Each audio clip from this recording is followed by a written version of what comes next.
Olá, sejam todos muito bem-vindos. Eu sou Milena Flores e está começando mais um Todo Ouvidos. E eu quero agradecer a todos que são inscritos no canal, que curtem, compartilham, comentam, principalmente mensagens empáticas para as pessoas que eu entrevisto. E também quero agradecer aos membros que ajudam com que eu acredite nesse jornalismo catalisador de boas mudanças. Bom, hoje aqui no canal eu trago a Luana, mãe da Lara Maria, uma história já conhecida que teve exposição nacional, mas é sempre importante relembrar, até para que não aconteça mais. Mas também em memória da Lara Maria, essa menina de 12 anos que no dia 16 de março de 2022 foi no mercadinho perto da casa comprar um refrigerante e não voltou mais. 3 dias depois, a mãe dela descobriu que ela tinha sido assassinada. A mãe foi atrás de muita justiça, de muita luta, porque ela não conseguiu nem enfrentar o luto diante de tudo isso, e com muita garra ela conseguiu prender, junto com a polícia, claro, que ajudou a investigar, o principal suspeito, o Wellington. Hoje eu converso com a Luana. Luana, muito obrigada mais uma vez pela sua coragem de contar essa história, porque por mais que conte, é muito difícil, é uma perda de uma filha. E eu quero que você comece contando para as pessoas uma memória, alguma coisa, para que as pessoas conheçam a Lara Maria. Quem foi a Lara Maria? Em primeiro lugar, eu quero te agradecer, por estar abrindo o espaço, falar de uma dor que ela é latente ainda, mas que, infelizmente, acabou se tornando necessário. Continuar a falar da Lara, para mim, como mãe, é uma honra. A Lara era uma menina de pouca idade, mas de muita inteligência, de muita sabedoria e de um coração muito grande, muito grande. Uma menina muito amorosa, amiga, companheira, a minha filha caçula, né? Como todos os caçula, aonde eu estava, a Lara estava. É uma menina muito, muito, muito meiga e também bastante responsável já para a idade dela. Algo que até hoje é marcante para mim, falar sobre a minha filha, era o amor que ela tinha sobre as crianças e a forma com que ela lidava ao falar do futuro, porque ela, infelizmente, se foi com 12 anos e 3 dias de vida só. 3 dias após o seu aniversário, foi ceifada a vida dela. Mas nesse período dos 10 anos aos 11 anos, até chegar aos 12 anos, a Lara já falava que ela gostaria muito de ser uma médica pediatra, que era o sonho dela. E ela, algo muito marcante, ela falava para mim assim, mãe, eu não vou ser só uma pediatra, eu vou ser a melhor pediatra. Então, a Lara era esse conjunto de força, de inspiração e de muito amor. E Luana, você disse até depois aquela vida ceifada, né? Os sonhos dela ceifados depois do aniversário dela. Como é que foi esse aniversário? Vocês conseguiram comemorar? Fizeram alguma coisa, um bolinho? É, desculpa se em alguns momentos eu me emocionar, Não porque se preocupa. apesar que Não já vai precisa fazer nem três pedir anos, desculpa. é como se fosse hoje. Esse aniversário não foi comemorado. Na época dos fatos, eu era boleira e confeiteira, e no dia 13 de março, que ela completa, faz aniversário, no dia 13 de março, nós optamos que não iríamos fazer o bolo dela no dia 13, porque nós não iríamos conseguir que tivesse todos juntos, minha mãe, as tia, né, que ela sempre gostou. E então nós optamos para, após 3 dias, a gente comemorar o aniversário dela. E no dia 16 de março, o bolinho dela estava montado na geladeira. E ela chegou da escola, no dia 16 de março, ela chegou da escola e eu falei para ela assim, falei, Lara, a mãe já preparou já o chantilly, as coisas para poder nós consertarmos o seu bolo, porque ela gostava de me ajudar e era algo que já estava programado. Ela, junto comigo, confeitar o bolinho dela. E ela saiu de casa meio de 18 e desapareceu.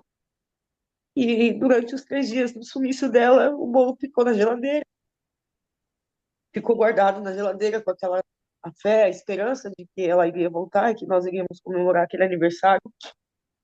Mas, infelizmente, junto com a notícia de que foi encontrado um corpo, automaticamente eu joguei o bolinho dela fora e não pôde ser comemorado os 12 anos dela.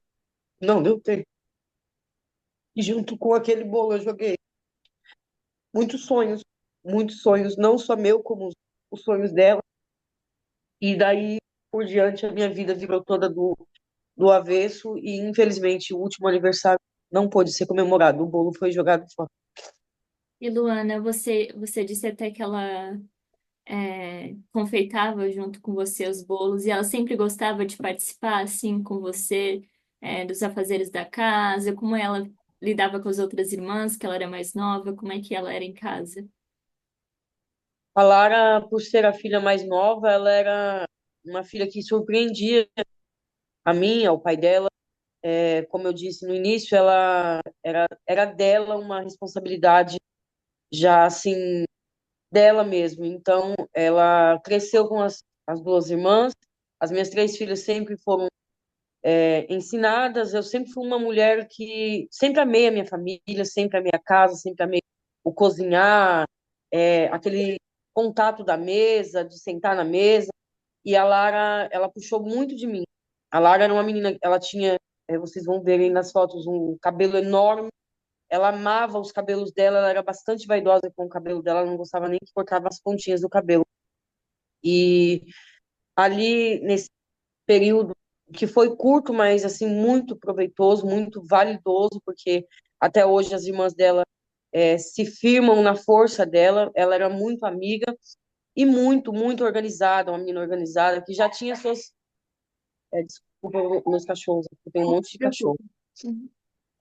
Ela tinha, assim, dela mesmo. A Lara acordava às 5 horas da manhã, tomava banho, lavava os cabelos, e ela já tinha, assim, as suas tarefas diárias já divididas dentro de casa, como as irmãs já tinham.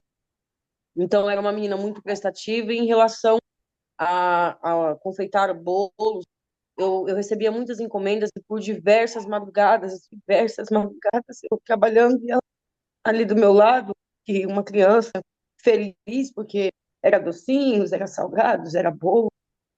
E ela ali do meu lado, muito companheira. Muitas das vezes ela cochilava na cadeira e eu insistindo, Lara, vai deitar, filha. Ao contrário das outras duas irmãs, que já não demonstravam muito interesse pro lado da confeitaria, ela gostava muito da confeitaria. E era um mundo, acho que aquele mundinho da criança, né, que daquele encanto por festas, por docinhos, o bolo em si, ela gostava muito. De que comida ela gostava mais, que você lembra?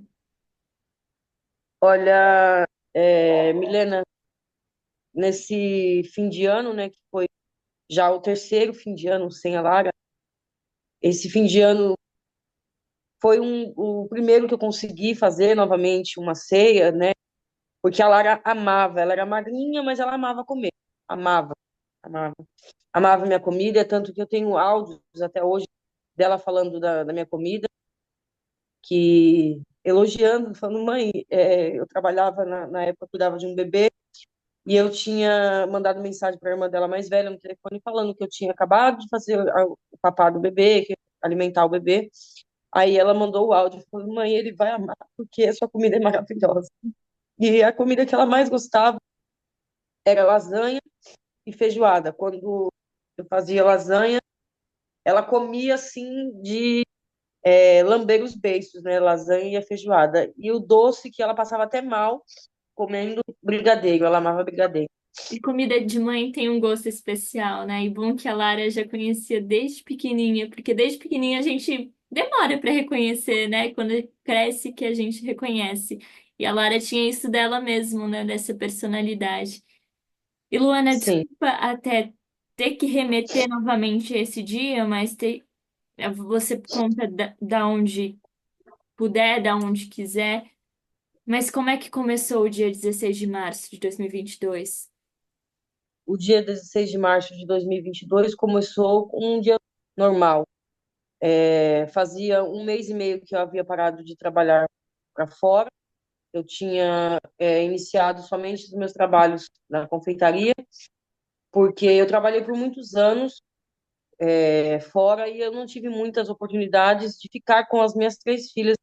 Não que eu não aproveitei elas, mas eu trabalhei muito e eu tinha decidido que tinha chegado a hora de eu ficar em casa Até para eu curtir acho que mais elas. uma questão de você meio que era babá, e às vezes babás cuidam do filho dos outros e acabam também tendo que se dividir porque tem filhos e tem essa culpa, né? É importante até Na falar isso, verdade, Ana.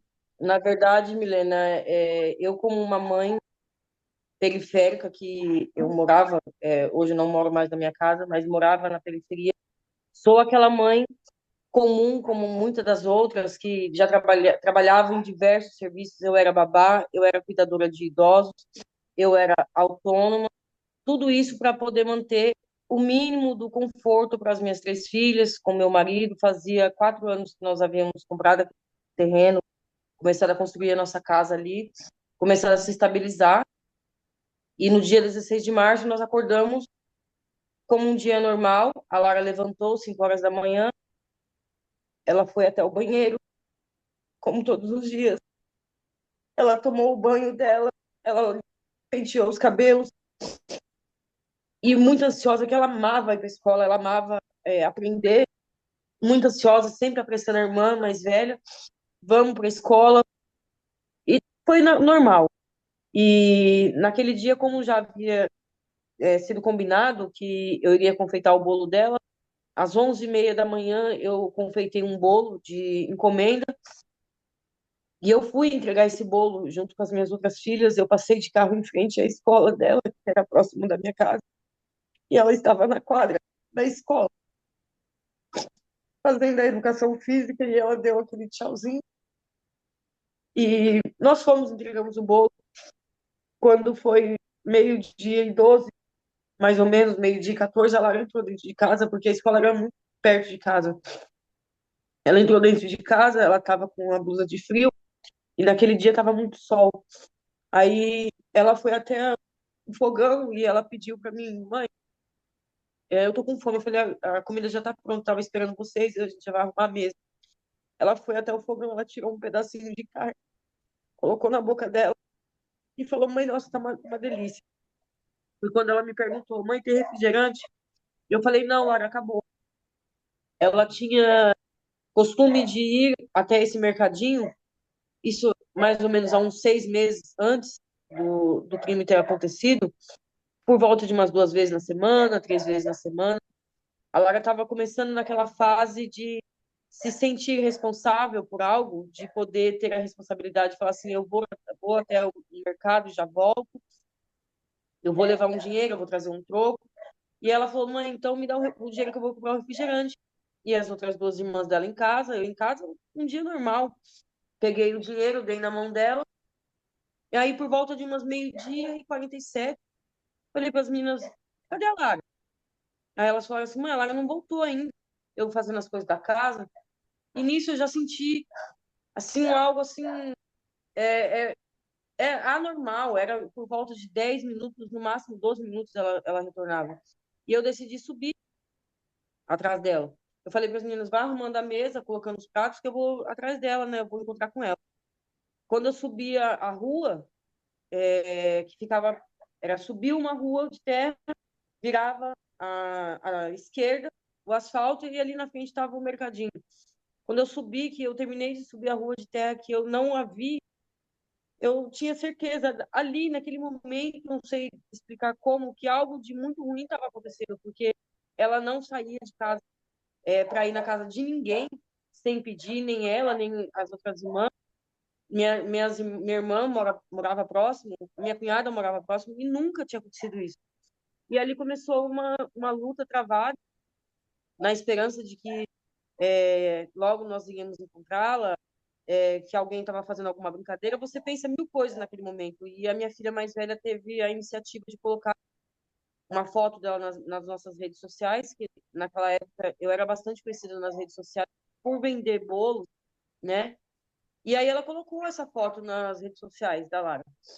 Isso era por volta já de 1h30 da tarde. Eu já estava sem ação, eu só conseguia passar mal. E aí começou aquele movimento atrás da Lara. A vizinhança, os parentes, e, cola fotos no poste e vai na cidade vizinha, tudo no mesmo dia, isso. E por volta de umas 7 horas da noite, a minha filha conseguiu contato com a TV aberta e já começou ali a luta. Foram 3 dias, menina, 3 dias de desespero total, total, total, de agonia, E porque Luana, cada segundo daquele dia, como é que foi para ti quando as horas passavam e de fato quando escureceu? Porque quando escurece aquele dia, Milena, como eu falei, durante o dia estava muito sol, muito calor, e quando deu por volta de umas 7h30 da noite, as pessoas que estavam me ajudando a procurar ela, escureceu, as pessoas começaram a tomar a direção das suas casas, porque já estava de noite, e eles falavam para mim assim, tá escuro, não tem como a gente procurar ela, porque a gente não vai conseguir ver, enfim, e as pessoas tinham as vidas deles, voltar para casa deles. E dali, quando todo mundo começou a ir embora, e ficou eu, meu esposo, minhas filhas na minha casa, eu abri as janelas da casa toda, eu abri a porta e eu gritava o nome dela. Era um desespero que tão agoniante que não me deixavam nem sair de dentro de casa à noite, com medo de, não sei, de acontecer alguma coisa. E por volta de umas 11h30 da noite começou a chover, chover muito, muito. E aí começou aquele conflito dentro de mim, aquela agonia. Aonde minha filha tá? Será que estão machucando? Será que estão batendo? Será que ela tá com frio? Será que ela tá na chuva? Será que ela tá com fome ainda? Porque ela saiu de casa sem comer, com fome. E foi a pior noite da minha vida. Pior noite da minha vida, porque eu gritava e aquele silêncio de cada hora ficava maior. Da voz dela que não ecoava, não tinha resposta. E a primeira noite passou, no dia 17 de março continuou-se as buscas, e eu comecei a viver para mim, que hoje eu falo, parecia cenas de filme, não parecia real. A televisão, as pessoas vinham, reportagem vinham para ajudar, calma mãe, ela vai aparecer, nós vamos ajudar, e era aquela pressão psicológica, porque eu não conseguia nem sair de casa, começou a vir os repórteres e aquela esperança, alguém vai ver, todo mundo está vendo na televisão e vão. Eu implorava para as pessoas em frente ao mercadinho onde ela subiu. Eu não sabia que ela tinha sido pega ali mesmo. Eu implorava, se alguém viu a minha filha, por favor, faça uma denúncia anônima. Eu estou desesperada. E aí, no dia 18 de março, veio a polícia com os cães farejadores e naquele dia eu tive a certeza que era muito pior do que eu imaginava. E ver aqueles cães ali.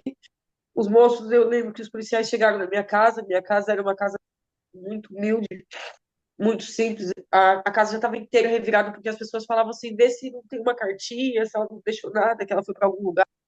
Eu mexia dentro da casa inteira e eles chegaram com as luvas nas mãos e eles me pediram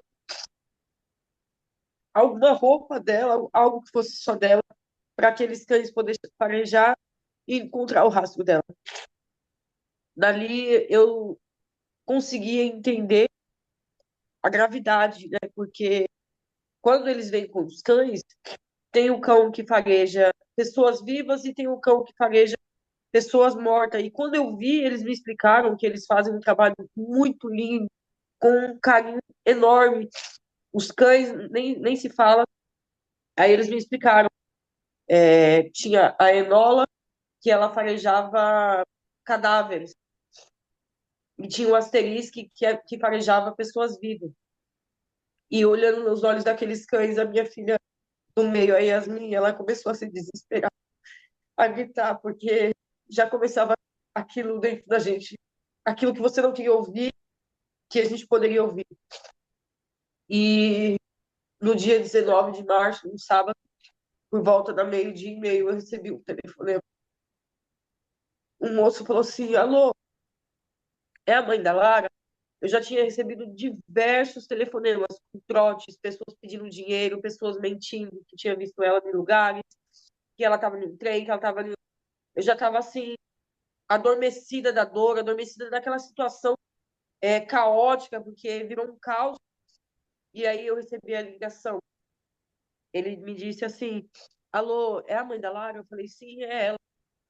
Aí ele falou dessa maneira para mim: ele falou assim, olha, nós acabamos de encontrar o corpo de uma menina aqui. E eu não sei dizer se é a filha da senhora, porque o rosto está irreconhecível. E eu perguntei para ele: me fala as roupas que essa criança está usando, né? E ele descreveu: é um shortinho cinza, de moletom, a blusinha rosa e vermelha, e um chinelo havaiano nos pés. Olhei a minha filha. E naquele momento estava a reportagem da minha casa. Eles estavam ali, e aí, junto com aqueles repórteres em cima de mim, aquele desespero, e é como se tivesse me pegado e me enfiado em um balde de gelo, e ali eu comecei a viver o pior pesadelo da minha vida.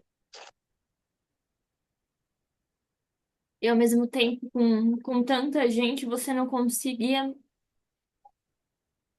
parar e pensar direito o que estava acontecendo. Quando é, quando é que foi o momento que você percebeu realmente o que tinha acontecido, Luana?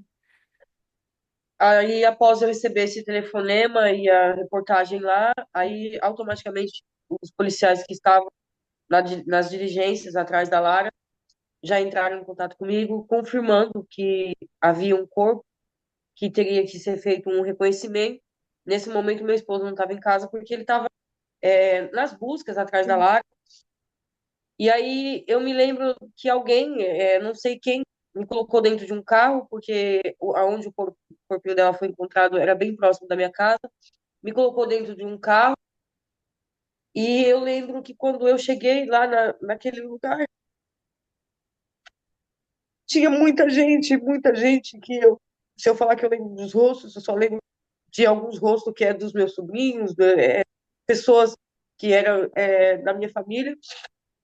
E tinha muitas pessoas e o mau cheiro exalava naquele lugar. E aí o policial falou para mim assim, precisa fazer o reconhecimento, a senhora quer fazer? Eu só falei para ele assim, minha filha, ele falou, a senhora precisa ver. Aí um policial pegou no meu braço de um lado, o outro do outro, e eu tentei descer, porque aonde deixaram o corpinho dela era um barranquinho, assim, num lugar com mato, e o corpinho dela estava debaixo de uma árvore. E aí eu comecei a tentar descer, e de longe eu só via a sola do pé da minha filha, e eu não consegui. Eu falei pro policial, eu falei, eu não consigo. E exalava a purificação do corpo dela, exalava todo aquele ambiente, aquele monte de gente ali. Fazia 3 dias que ela tinha saído de casa, cheirosa, linda, saudável. E ali a minha ficha caiu e começou o desespero dos meus sobrinhos, porque nós somos família que somos muito próximos, cresceram todos juntos e eles se desesperaram com a confirmação ali. Eu só lembro que eu peguei nos braços dos meus sobrinhos, porque eles estavam querendo se bater ali desesperado. Eu peguei nos braços deles ali e falei para eles: a gente precisa ir para casa, porque eu só conseguia pensar na Isabelle ganhando casa. Como que eu ia falar para elas que eu tinha visto que era a irmã delas que estava ali morta. E, infelizmente, foi quando a minha ficha caiu, que a minha filha estava morta. E o moço da funerária falou para mim assim: nós vamos fazer o nosso trabalho e depois o corpo vai ser levado para o IML. E o meu esposo ali em estado de choque, muito desesperado, passando mal. foi ali que eu entendi. A minha filha não vai voltar nunca mais.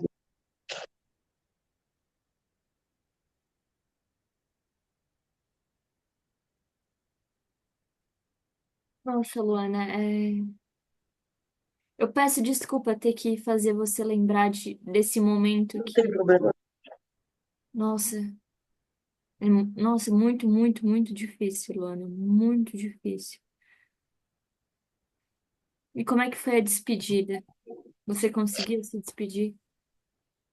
Aí, após esses fatos, o corpo foi encontrado meio-dia e meio.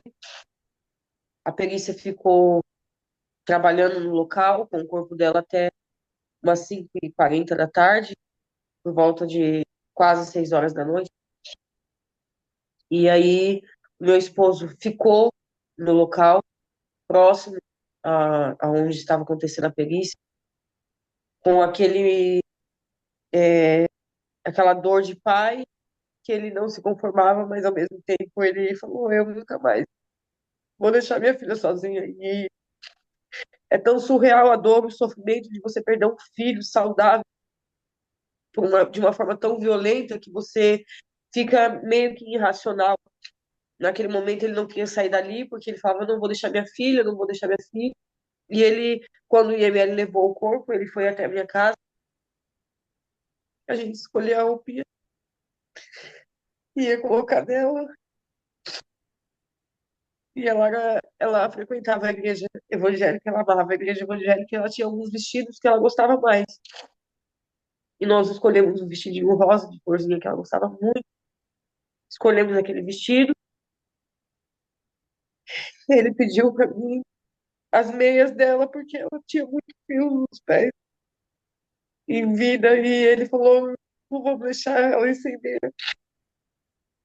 Ele levou o vestidinho, a calcinha e a meia dela no dia 19 à noite. No dia 18, desculpa. No dia 19, nós ficamos esperando, e até então, Guilherme, eu não tinha noção da gravidade, de como realmente o corpo da minha filha estava, no estado de purificação tão avançado, que eu não ia ter o direito de fazer um velório, de ver a minha filha pela última vez, de se despedir da minha filha pela última vez. E eu fiquei ali aguardando, junto com as minhas filhas, e é algo assim estarrecedor, que você tem até relapsos de memória, que você não consegue lembrar daqueles momentos ali de tanta dor.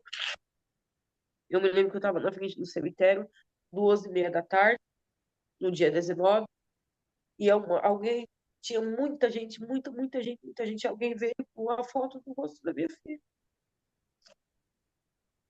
Deu na minha mão e falou assim: é para você colar em cima do caixão. E ali, no meio daquela multidão de pessoas, ao lado da minha mãe, das minhas filhas, que eu não sabia quem passava mais mal, eu me dei conta, eu falei: como assim? Colar a foto em cima do caixão? Eu nunca vi isso. E quando o carro da funerária abriu as portas, que mesmo eu vi daquele caixão lacrado, aquele cheiro exalava. E eu não pude me despedir. A última vez da minha foi colada aquela foto em cima daquele caixão por uma mera ilustração de que era ela que estava ali sendo velada. E tinha muita gente, muita gente. E ali eu já começava ali a pensar: acabou, a minha vida acabou, a vida das minhas filhas acabaram, agora como que eu vou para casa sem eu ver que ela está aqui nesse caixão? E como que ela está aqui? Então, não aconteceu uma despedida. Foi algo assim que tinha que ser feito, tinha que enterrar. E eu me lembro que o cemitério determinou, o corpo chegou em quase 3 horas da tarde, o cemitério determinou que às 5h30 da tarde iria ser colocado na sepultura. E por volta de umas 4 horas da tarde, no máximo, eu não suportei mais, eu não aguentei mais. Aquele lugar estava muitas pessoas, e o que eu tenho de memória é um caixão lacrado, com a foto da minha filha em cima, e aquele mau cheiro exalando todo aquele ambiente. Luana, depois disso, você nem conseguiu processar o luto, né? Mesmo que o luto ainda continue, você começou uma luta para descobrir o que tinha acontecido com sua filha. Começaram a surgir imagens de câmeras de segurança. Você descobriu o maior suspeito, que é o Wellington. Provavelmente gerou uma revolta também, porque a polícia não encontrava ele, ninguém encontrava. E eu posso dizer que você foi a pessoa que realmente, por mais que tenha enviado, uma pessoa enviado a mensagem, reconhecido ele, você que reconheceu, você que lutou para que tenha acontecido alguma justiça com sua filha. Eu sei que foi uma luta muito intensa. Como é que começou tudo isso? Como é que você conseguiu forças para encarar isso? Bom, Milena, como eu disse no início, as minhas filhas sempre foram a minha maior inspiração de viver e as minhas forças para lutar, para trabalhar e conquistar algo sempre foi um objetivo maior pensando nelas. E não foi diferente após eu ter enterrado a Lara. 2 dias após eu ter enterrado a Lara, eu comecei a passar por um novo processo desse crime, no qual eu fui chamada até a delegacia. Chamada não, foram me buscar na minha casa. O delegado foi me buscar na minha casa para prestar esclarecimento na delegacia, porque a Lara tinha sumido, foi aberto o boletim de ocorrência, nós fomos ouvidos, mas a situação já era outra. Havia um crime ali, né? Então nós teríamos que ser ouvidos novamente. E eu fui das 2h30 da tarde até quase 10 horas da noite. Eu fiquei dentro da sala do delegado e ele fazia as perguntas e refazia as perguntas, fazendo o trabalho dele naquele momento, porque nós sabemos que, infelizmente, existem pais, existem mães que ceifam a vida dos seus próprios filhos e o delegado ali estava fazendo o seu trabalho, mas que começou ali para mim uma tortura da parte de um mundo totalmente desconhecido para mim. Nunca havia pisado em uma delegacia, não sabia como que eram os procedimentos, o que ia acontecer. E assim os dias, após isso, os dias foram seguindo. Automaticamente apareceu a foto de Wellington Galindo de Queiroz na televisão, juntamente com as imagens do carro. O primeiro contato que eu tive visual de Wellington Galindo de Queiroz foi sentada na sala da minha casa, esperando, ou como a televisão naquele momento estava falando muito sobre o caso da Lara, para ver se havia algo, né, que eles falariam. E ali eu vi aquela foto. E aí começou aquele conflito. Quem é este homem? Eu nunca ouvi, ninguém da minha família nunca viu. Qual seria o intuito dele em ceifar a vida de uma criança de 12 anos e 3 dias? E ali começou uma luta muito árdua, que eu acredito e hoje tenho contato com diversas outras mães e outros pais que passam situações parecidas ou até piores do que aconteceu com a Lara. E eu comecei a viver a realidade de uma mãe de uma vítima que periférica, infelizmente não tinha dinheiro, não tinha condições de ali pagar um detetive particular, mas fui muito ajudada, tive ajuda de detetives, tive ajudas de policiais. Eu falo pessoas dispostas a ouvir uma pessoa que não tem voz.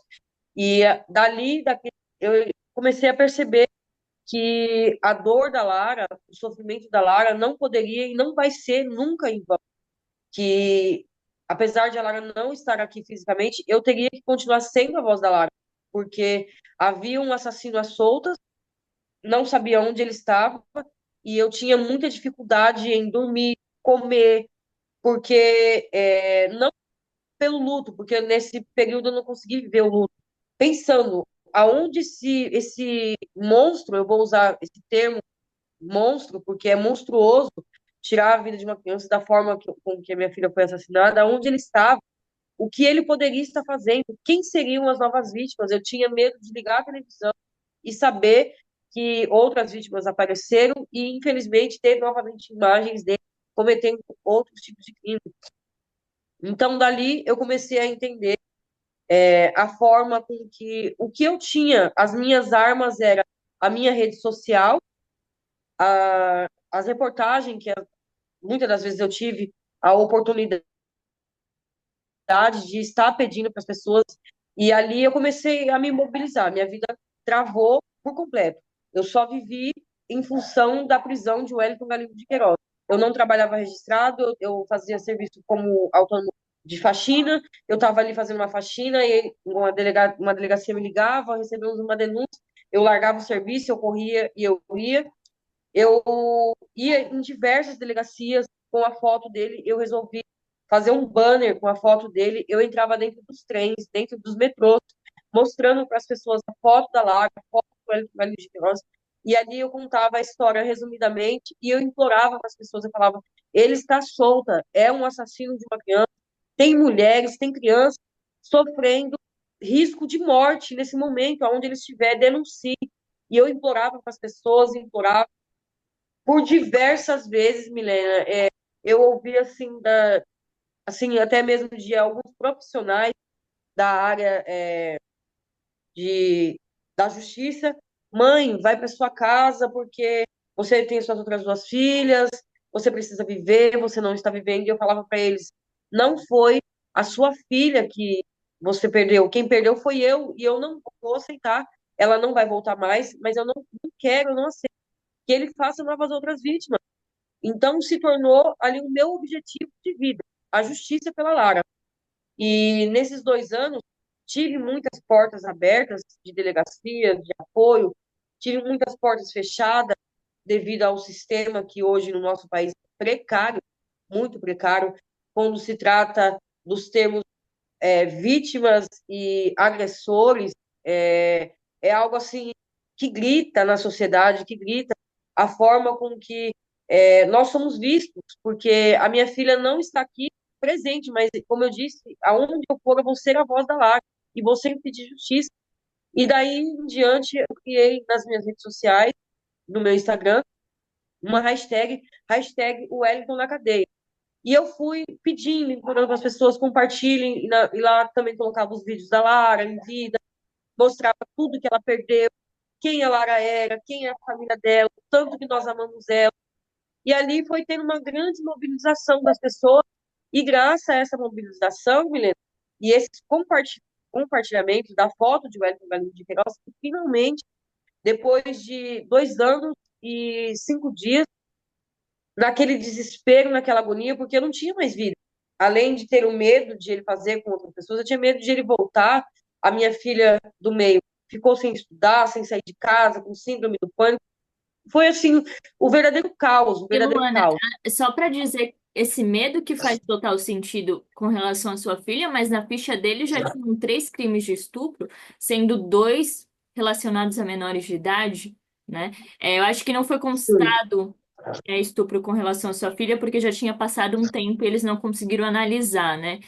Mas é um perigo imenso. Um homem desses ficar foragido 2 anos. Você vai contar como descobriu? Aqui a gente está contando até de uma maneira rápida, mas 2 anos é muito tempo, gente.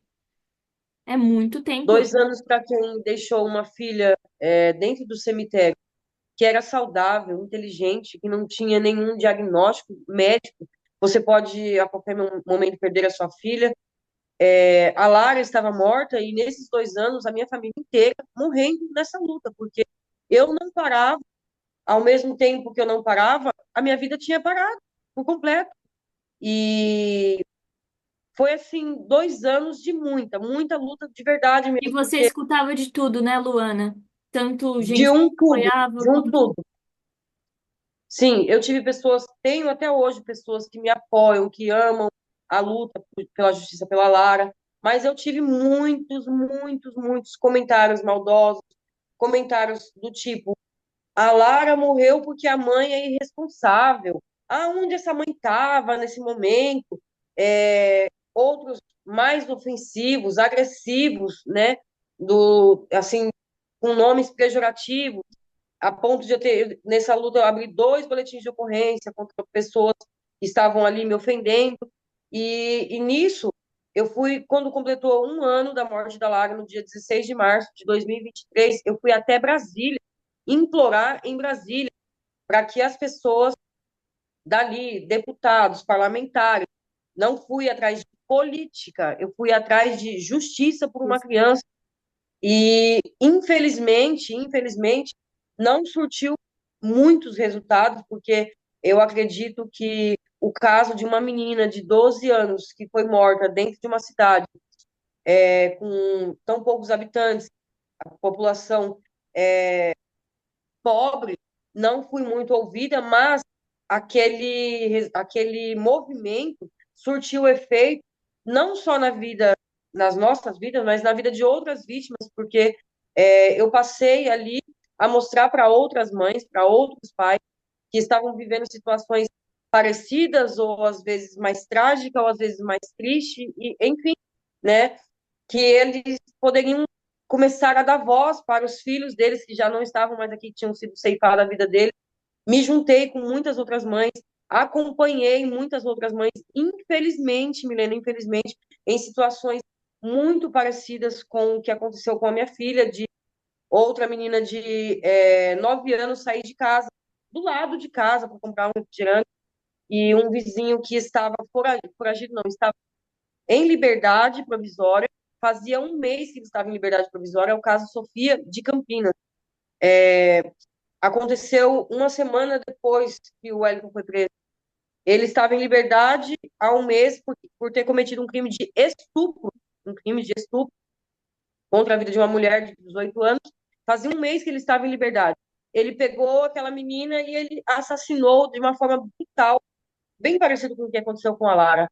Então, essa hashtag Justiça por Lara Maria, hashtag Lara Maria por Todos, acabou sendo uma coisa só, e a luta se tornou não só pela Lara, mas resumindo sobre os 2 anos da fuga de Wellington, teve momentos de eu ter sido esmagada pelo sistema mesmo, porque a ponto de você ouvir em certas delegacias, esse cara tá morto, esse cara não vai ser encontrado, vai para sua casa, a ponto de você ouvir um profissional que ele estudou, ele trabalha naquele âmbito ali, ouvir isso de um profissional é algo assim surreal, surreal de eu não aceitar e falar, não, são os meus direitos e os direitos da minha filha. Todo cidadão de bem tem direito, sim, à justiça.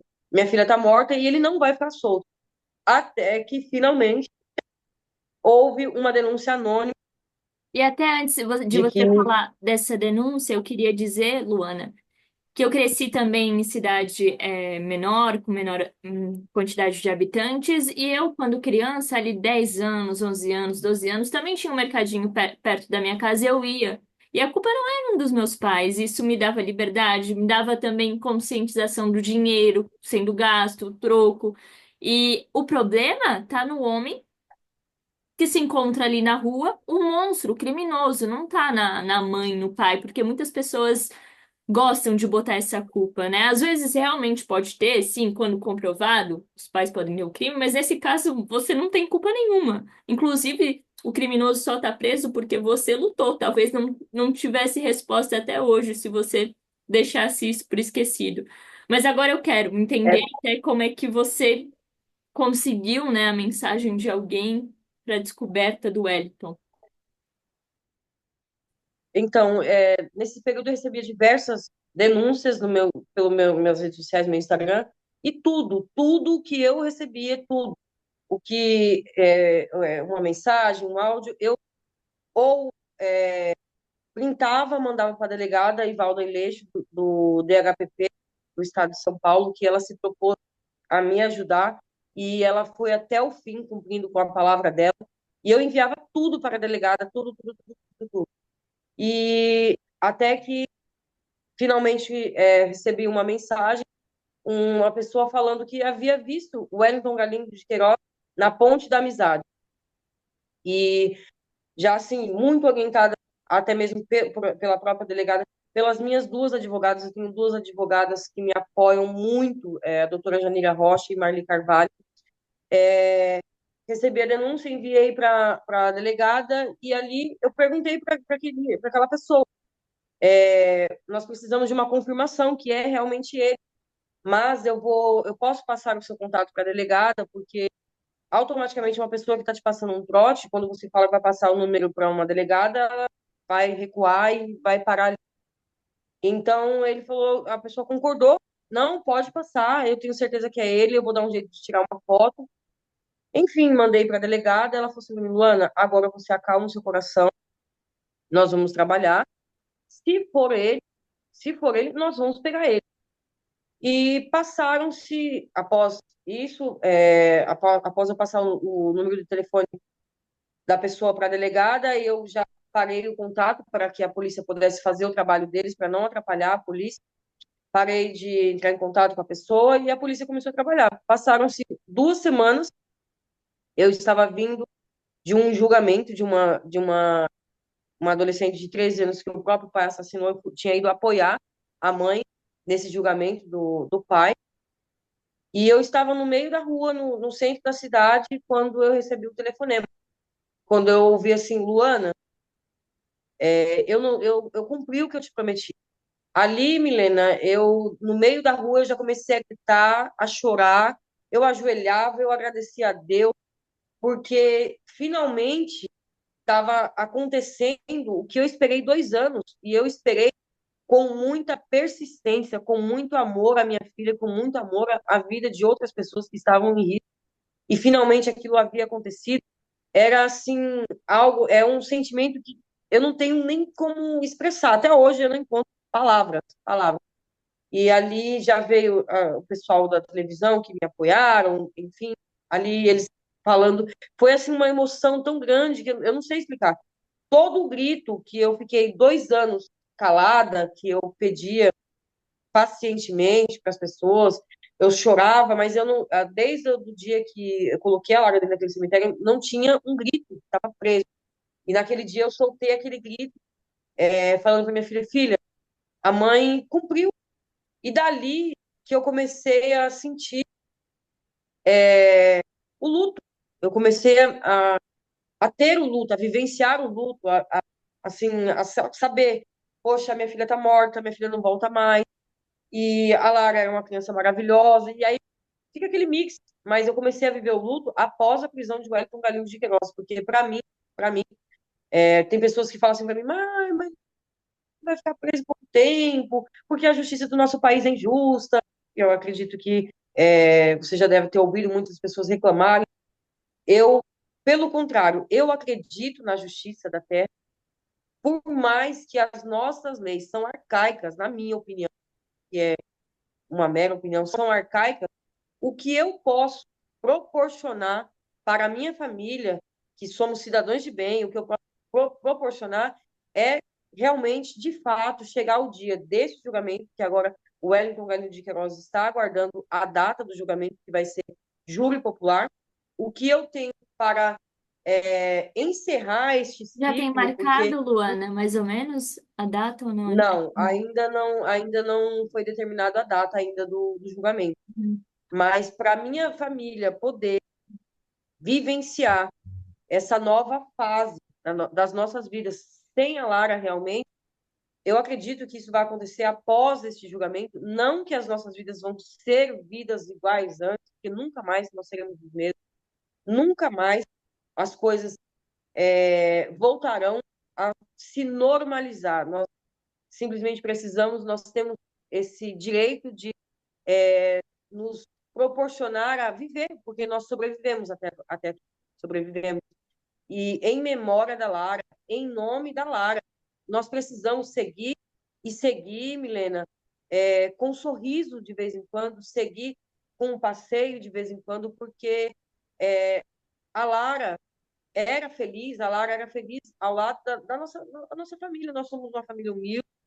A Lara tem uma mãe e um pai que trabalhou uma vida inteira em serviços comuns, como todos os outros cidadãos, mas é um lar cheio de amor, é um lar que dinheiro nenhum no mundo compra as nossas risadas na nossa mesa, nos nossos jantares. Então, o Wellington, no dia do julgamento, as pessoas me perguntaram no dia do julgamento, não, o dia que ele foi levado no DHPP de São Paulo, um repórter me perguntou: Luana, você vai ter coragem de ficar frente a frente com o assassino da sua filha? Você vai ter coragem de ver ele? E eu respondi para ele, eu me lembro como se fosse hoje, eu respondi para ele: eu não estava pronta para colocar a minha filha dentro de um caixão lacrado, em estado de putrefação, dentro de um cemitério. Então, eu não preciso estar pronta para ver um assassino. Se ele é o assassino, eu quero olhar nos olhos dele e dizer para ele que Deus é justo.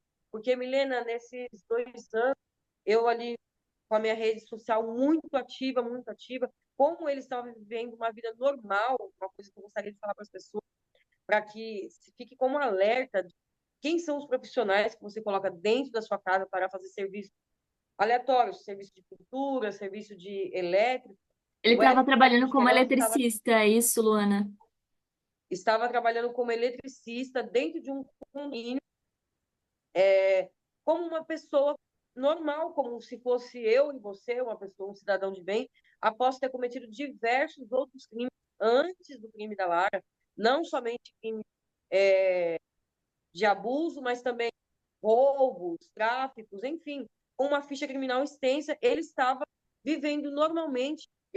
Milena, hoje eu fico pensando nessas pessoas que colocaram ele para trabalhar nas casas delas, o desespero que hoje elas não devem ter sentido ao ver que aquele homem que estava ali ao lado de uma mulher, ao lado de uma criança, ele havia tirado a vida de uma criança fazia 2 anos e ele estava vivendo normalmente.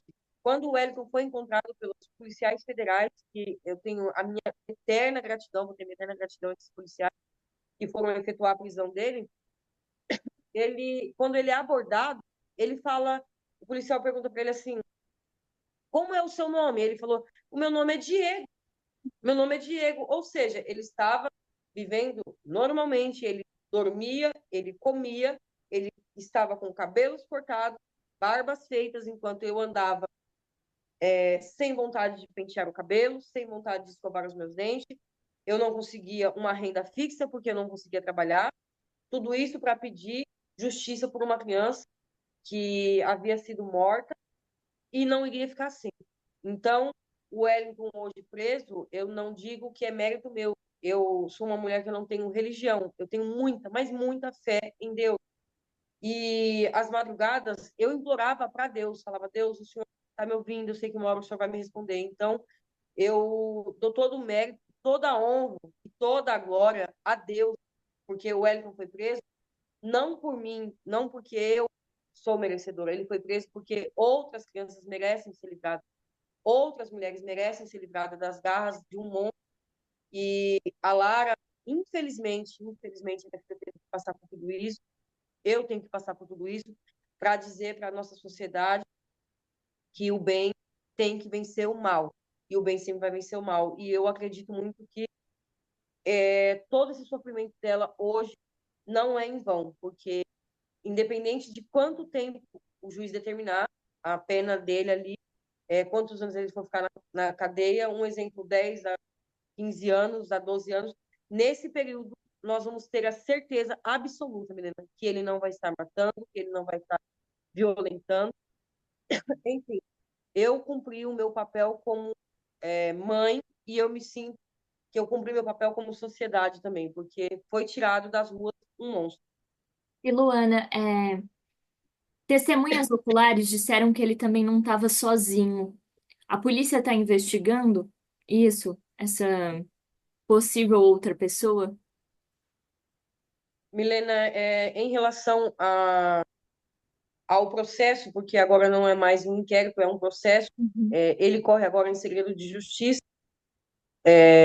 Tem diversas novidades, nas quais eu não posso comentar por ser um processo em segredo de justiça, mas o que eu posso afirmar é que, assim, não tem nome dessas pessoas, desculpa, não tem o nome, porque a testemunha ocular disse que havia outros 2 homens, não tem o nome, mas a polícia continua o seu trabalho da maneira que eles podem, que também agora, por ser um processo, é mais limitado essa questão de investigação, mas existem lançamentos no processo, do quais eu não posso comentar, mas que acredito eu que em breve o julgamento de Wellington Galinho de Queiroz será marcado e eu Esperamos.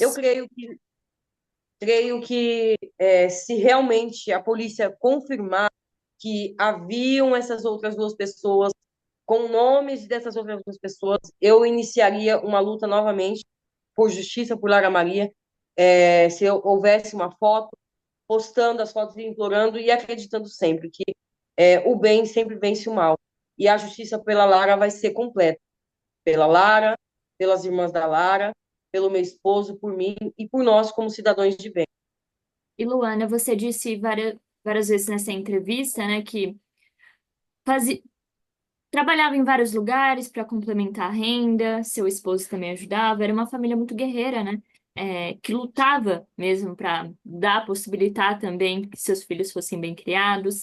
Mas com tudo isso, né, você não conseguia nem forças para continuar, mas ao mesmo tempo luta é diferente, né? Para quem vem de uma família mais simples. Até é bom falar isso, porque é importante falar mesmo que esse luto é diferente. Como é que foi para vocês continuarem, você, seu esposo? Olha, Milena, o luto ele tem diversos processos e etapas, né? Eu acredito que nós ainda não passamos da segunda etapa do luto, porque primeiro não foi só um luto, é um luto pós-traumático, que junto com ele vem diversos outros fatores de saúde mesmo, problemas de saúde. O meu esposo, devido ao trauma, ele perdeu uma vista, ele não enxerga de um olho, ele só enxerga de um olho agora. A minha filha, a Yasmin, desenvolveu E vocês vários conseguiram alguma traumas. ajuda financeira, Luana, para conseguir? Não, não, não. No quesito ajuda, independente de Uhum. governamental ou não governamental, não conseguimos nenhum tipo de ajuda. O que eu consegui foi uma rede de apoio nesses períodos dos 2 anos. Eu tenho pessoas se eu fosse falar nomes, são muitas pessoas que me ajudaram muito, até mesmo com alimentos. Por 2 anos eu fui amparada por pessoas que nunca haviam me visto na vida, mas que se solidarizaram com a causa, com o que tinha acontecido com a Lara. E eu quero aqui expressar minha gratidão a todos, todos. Eu não vou nem falar os nomes, porque São muitos. posso pecar de esquecer o nome, mas a todos eles, assim, no âmbito, assim, família, fui acolhida por muitas famílias, sou acolhida até hoje por muitas famílias. Até hoje tem muitas pessoas que me acompanham, como eu disse lá na minha rede social, tem pessoas que me acompanham no meu número pessoal, tem pessoas que eu já tive contato pessoal, mas assim, governamental é algo, Milena, que eu gostaria assim de salientar nessa entrevista. Hoje, com mais clareza, eu te agradeço novamente a oportunidade. Hoje, com mais clareza, com as coisas mais calmas. Eu acredito que essa entrevista está sendo até assim algo mais, como que eu posso te dizer, mais esclarecedora nesses âmbitos. As famílias de vítimas, infelizmente, nós não temos nenhum tipo de amparo. E quando eu falo nenhum tipo de amparo, não é somente o financeiro, é na saúde, porque você precisa de um tratamento psicológico, psiquiátrico, e infelizmente as redes de apoio é muito difícil, foi muito difícil eu conseguir gratuito, sabe? Algo gratuito para passar. E a Yasmin ficou assim em um estado crítico, que ela tinha crises, que ela não conseguia ir ao banheiro dentro de casa. Então, isso foi o que a minha família passou e, infelizmente, diversas, milhares de outras famílias vêm passado, porque, como eu já tinha dito, e repito, as vítimas não são enxergadas como vítimas, elas são muitas das vezes enxergadas como os causadores daquela dor, como se elas tivessem procurado, como se alguém deitasse na sua cama e falasse assim: amanhã eu quero acordar e perder um filho ou uma filha de uma forma brutal pelas mãos de uma pessoa cruel, na qual muitas das vezes também esses assassinos, infratores já vêm com uma ficha extensa criminal. É algo que também abro aqui que, infelizmente, a realidade do nosso país é que existem muitos benefícios que favorecem que continue, que crimes como o que aconteceu com a Lara acabam acontecendo novamente por favorecimento, que eu digo, é indulto de Natal, é indulto do Dia das Mães, é indulto do Dia dos Pais. Hoje em dia, um presidiário lê um livro, como vou citar um exemplo que a sociedade também conhece, um caso muito conhecido, de que tem uma mãe também muito guerreira, a Ana, mãe da Isabela Nardoni. O pai da Isabela Nardoni, ele teve progressão da sua pena por ler livros dentro do presídio. Não sei se as pessoas sabem que um presidiário, quando ele tem um certo tanto de livro que ele lê, vai diminuindo a pena dele. Ou seja, infelizmente, nós precisamos Ele é um fazer crime mais hediondo, né, do lado Luana? do Se bem. fosse um crime de um furto, alguma coisa, porque passou fome, alguma coisa de... Mas não é um crime hediondo, né? Então, crimes Era hediondos para ser realmente... tratado como você citou, né? Para esse tipo de crime ser tratado como a natureza que esse crime é, porque eu costumo dizer que quando o Wellington matou a Lara, o Wellington matou uma família inteira, porque junto com a Lara está os meus futuros netos enterrados, junto com a Lara está a futura pediatra enterrada, junto com a Lara está a futura esposa enterrada. Então, são É um milhares de pedacinho de vidas ti, em né, uma vida. Luana? É um pedaço de ti. Sim, sim. Inclusive, Milena, agora, dia 13 de março, a Lara completaria 15 anos, que é uma data para uma menina muito linda, muito esperada, muito aguardada. E eu, como mãe, já começo os meus conflitos de saudade, de tristeza, de dor, de indignação por ela não estar aqui. Infelizmente, no dia 16 de março, completa 3 anos do crime, da morte, e eu vou estar fazendo a remoção dos ossos da minha filha de um cemitério para o outro, porque quando aconteceu tudo, nós não tínhamos a lápide, ali o cantinho, e o cemitério, nós vamos trocar de cemitério, então não vai haver uma festa de 15 anos, não vai ter um vestido, vai haver uma remoção dos ossos da minha filha. E falar isso, para mim, é algo tão doloroso, tão assustador, que hoje eu estou tendo a ajuda psicológica, ajuda psiquiátrica, com o uso de remédios, para que eu possa continuar essa jornada, porque foi muito pesado e me sobrecarregou demais. E como eu havia dito, sobre o luto traz problemas de saúde, né? E eu também não fiquei de fora de ter os problemas de saúde. Mas com a convicção, Milena, de que tudo desses 2 anos para cá valeu a pena, porque ele está preso e ele será julgado e condenado. E Luana, ele não merece ceifar também a sua vida, das suas filhas, seu marido, como ele fez com a Lara. Ele não merece ceifar a vida de vocês. Vocês têm que continuar pela Lara também. Viver por ela, fazer as coisas que vocês gostam, que ela gostava também. Sei que vai ser difícil, é uma dor eterna, na verdade, né? Tempo, passa diferente, como a gente falou lá no início, porque você perdeu uma filha, vai, é tudo muito diferente, mas você precisa sim continuar, porque sua vida também é valiosa, das suas filhas também, do seu marido também, e ele precisa ficar na cadeia sim, porque ele é um criminoso, o Wellington é um criminoso. E outra coisa que eu queria dizer para você, Luana, você até falou é, que não era mérito seu, né, ele preso, mas é mérito também seu, porque se não fosse a tua luta, claro que com sua fé ele não estaria preso, talvez. Tantas outras mães, né, que também buscam essa justiça que você falou, que também lutam, né, também estão esperando essa justiça, espero que consigam.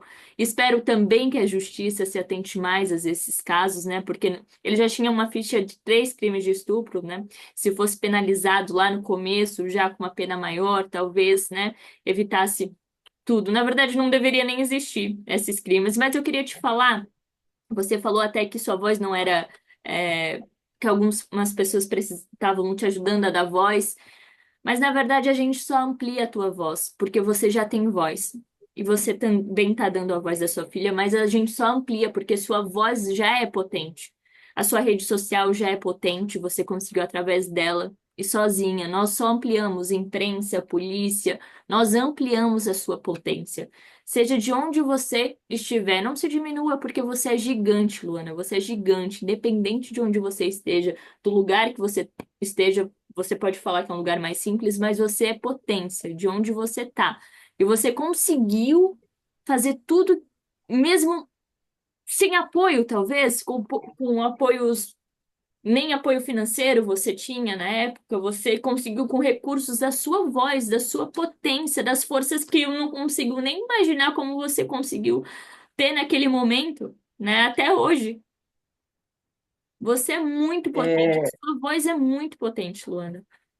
a minha gratidão, Milena, e eu acredito que a minha força, ela é a mesma força de todas as mulheres que são mães, quem já é mãe sabe, é o amor, porque o amor por um filho, ele faz você ter forças da onde não tem. O amor por um filho faz você gritar o nome dele e fazer ecoar, estando ou não estando vivo, com um corpo presente, mas é isso que me sustentou e é isso que vai continuar me sustentando.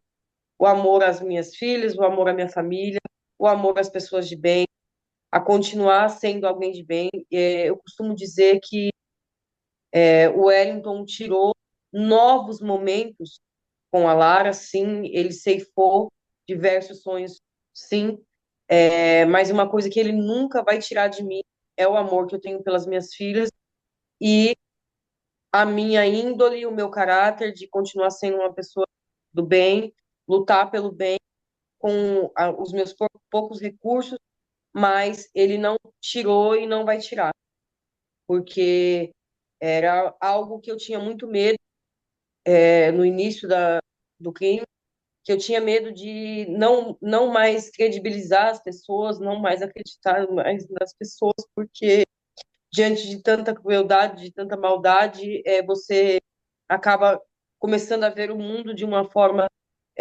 diferente. Como eu disse, era tudo muito novo, mas o que prevaleceu e vai prevalecer é o amor em mim e a dignidade, a honra, e estarei, enquanto tiver vida, estarei aqui, aproveitando as oportunidades de estar falando da minha filha, de estar sendo a voz dela e continuar o propósito dela, que é o amor.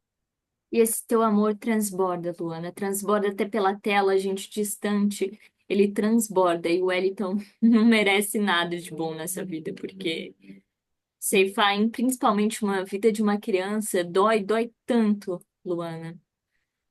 Nossa. E você, realmente, como eu te disse, você é potente, você está aqui sendo voz também de outras mães. E eu quero também agradecer a todo mundo que te ajudou, continua te ajudando, essa pessoa que entrou em contato, que reconheceu ele. O quão isso é importante, né? Talvez pessoas às vezes reconhecem, não entram em contato, porque, enfim, tem alguma questão de entrar em contato. O quão importante isso? A pessoa viu, reconheceu, também divulgar a foto do foragido, muito importante. Mas quão é importante você entrar em contato, tentar ajudar. Você pode sim fazer parte dessa rede que ajuda. Um contato com uma mãe que está precisando, você que viu algum foragido, é, fazer uma denúncia anônima para a polícia. Isso é muito importante, muito importante. A justiça não vai trazer de volta a filha da Luana, a Lara, mas a justiça é muito importante. Ela vai aliviar a dor da Luana. Ela também vai fazer com que novas vítimas, não sejam feitas. Isso é muito importante e também que ele cumpra o que ele fez. Claro que não vai cumprir na mesma medida, né, Luana? Porque ele ceifou a vida da sua filha. Não tem nem como, mesmo na cadeia, não tem nem como comparar. Mas é importante essa justiça, e a justiça que a gente tem aqui é importante que aconteça. Então, para você que está vendo essa entrevista, você que é mãe também, está passando por um momento difícil, creio que a Luana vai te trazer muita força através dessa entrevista, independente da sua situação hoje. Mais importante também que você que viu alguém, algum foragido, enfim, entre em contato. Faça assim esse contato. E Luana, Eu gostaria, eu vou pedir gostaria realmente de, para você deixar uma mensagem. em primeiro lugar, agradecer a todos que me acompanharam e me acompanham até hoje. Estamos nessa luta aí, hashtag Justiça por Lara Maria. E enfatizar essa importância quando você vê a pessoa pedindo, divulgue a foto de um foragido da justiça. É importante, Milena, deixar bem claro que a checagem que todo foragido da justiça, ele tem lá um mandato contra ele, expedido na sua cidade por um juiz, se certificou que há mesmo um mandato de prisão contra aquela pessoa cometeu um delito e está foragido, gente, é muito importante. Eu sozinha eu não consigo nada, você sozinho não consegue nada, mas se nós compartilharmos a foto de um foragido, principalmente hoje, infelizmente também, vou usar o termo infelizmente, nos casos de feminicídio, que muitos familiares, eles pedem para divulgar as fotos dos foragidos, e as pessoas sempre ficam, mas realmente essa pessoa fez isso, aquela pessoa, ele é mesmo o assassino, enfim, se tiver, Milena, alguma dúvida, entre em contato com qualquer delegacia, com o nome daquela pessoa que, obviamente, vai estar naquele cartaz, daquela foto, para se certificar que aquela pessoa está realmente fugindo da justiça e divulguem, gente, divulguem, compartilhem, se solidariza com a dor do outro, porque eu nunca imaginei estar nesse lugar, eu nunca imaginei que um dia eu pediria para as pessoas e foi através de uma denúncia efetiva que aconteceu a prisão, foi através de uma pessoa se sensibilizar, se tocar no coração que era uma mãe em desespero e uma criança que havia perdido a sua vida. Então, o meu recado para as mães, para os pais hoje é: não deixem os seus filhos saírem sozinhos, não porque eles não têm direito, os nossos filhos têm sim, dentro dos nossos termos da lei, no livro do ECA, do Estatuto do Adolescente e da Criança, que eles têm o direito de ir e vir, mas está ali na teoria, na prática, infelizmente, nós estamos no meio de uma sociedade que hoje eu posso usar o termo caótica, que você não sabe mais quem são as pessoas, cidadãos de bem ou não são de bem, não trazendo um pré-julgamento, mas não deixem seus filhos saírem sozinhos por nada e para nada, porque eu perdi a minha filha por questão de 10 minutos. Mas não esquecendo que, infelizmente, Milena, tem diversos outros casos que, como a mãe dentro de casa, entrar um pedreiro da obra do lado da casa e tirar a vida das três filhas e da mãe dentro da sua casa. Tem diversas histórias de a criança estar na escola, entrar um assassino, caso Beatriz, entrar um assassino e dar diversas facadas numa criança dentro da escola. Enfim, nós não estamos seguros, infelizmente. Nós precisamos sempre lembrar que sozinho nós não podemos, mas juntos nós somos mais fortes, nós podemos. Se houver ver qualquer tipo de violência contra a criança, contra a mulher, não tenham medo, façam denúncias anônimas. A denúncia anônima totalmente segura, a sua identidade vai ser totalmente preservada e através de uma ligação sua você pode salvar vidas. Eu quero só agradecer pela oportunidade e dizer que a luta continua. Quero te mostrar aqui um querido, antes de a gente encerrar, um querido da Lara. Esse daqui é o Miguel, é o ursinho que foi da Isabelle, a minha filha mais velha, passou para a Yasmin e depois passou para a Lara. Tem aqui até o nominho dela que ela colocou, porque ela tomou posse do Miguel. Vou mostrar para vocês, se vocês conseguem ver a Deu para letrinha ver. dela. Uhum. E o Miguel, ele hoje é um companheirinho, aonde eu vou lutar por justiça, eu levo o Miguel e a Mulher Maravilha da Lara.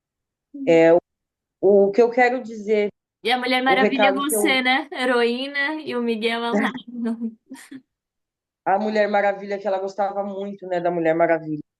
E o que eu quero dizer a todos vocês, como mãe, é que essa luta só está começando. Eu preciso da ajuda de vocês, que vocês continuem a me ajudar em oração, quem puder orar por mim, quem puder continuar ela, a mobilização até que esse julgamento aconteça, porque ele vai para júri popular e nós acreditamos que ele será condenado com a pena máxima. E assim esperamos, Luana. Assim que tiver também a data, eu divulgo aqui no canal, porque precisamos acompanhar, mesmo que de casa, enfim, precisamos acompanhar essa justiça sendo feita. Luana, muito obrigado por novamente compartilhar a sua história. Eu sei que dói ter que relembrar tudo. Eu já pedi desculpa, peço novamente, Mas porque não precisa, não. mas eu também quero que essa entrevista seja uma maneira de lembrar da Lara, porque ela está presente sim, e se faz presente em ti, Luana. Te agradeço demais e eu torço demais para ti que só aconteçam coisas boas agora na sua vida. Muito, muito obrigada. Muito obrigada. Muito obrigada. Muito obrigada.